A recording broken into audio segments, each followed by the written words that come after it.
ان لوگوں کو پوچھو روزہ کیسا ہوتا ہے جو مزدوری کرتے ہیں، ان لوگوں سے پوچھو جو دن بھر کام کاج کرتے ہیں۔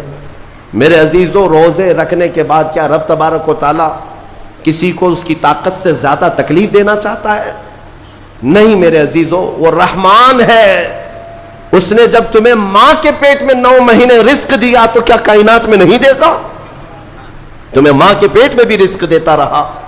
تم جب دنیا میں آئے، تمہارے ماں کے سینے میں خون سے دودھ کس نے بنایا؟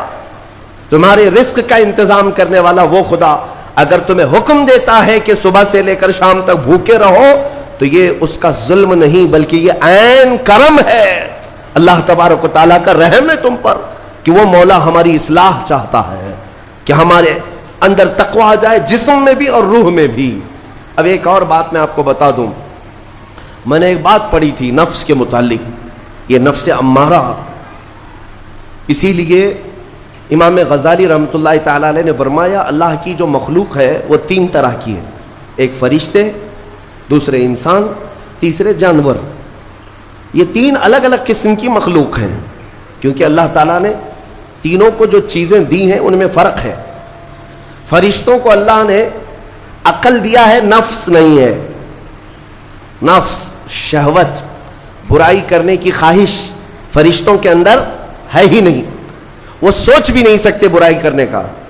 فرشتوں کو اللہ نے عقل دیا ہے اور عقل عزت والی چیز ہے، اور جانوروں کو اللہ نے نفس دیا ہے، عقل نہیں۔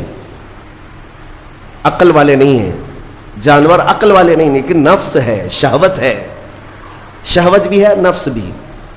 لیکن انسان ایک ایسی مخلوق ہے جسے اللہ نے عقل بھی دیا ہے، نفس بھی دیا ہے۔ مطلب یہ ہے کہ تمہیں اللہ نے ایک چیز فرشتوں والی دی ہے، ایک چیز جانوروں والی بھی دی ہے، دونوں تمہارے اندر ہے، عقل بھی ہے، نفس بھی ہے۔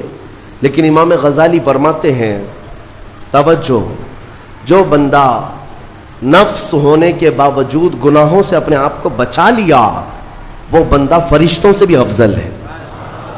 کیوں؟ فرشتے اس لیے بچے ہوئے ہیں کہ ان کے پاس نفس ہے ہی نہیں، اور تم بچ رہے ہو تو کمال کی بات ہے، نفس ہوتے ہوئے بھی گناہ سے بچ گیا تو اس انسان کا مقام فرشتوں سے بھی اعلیٰ ہے۔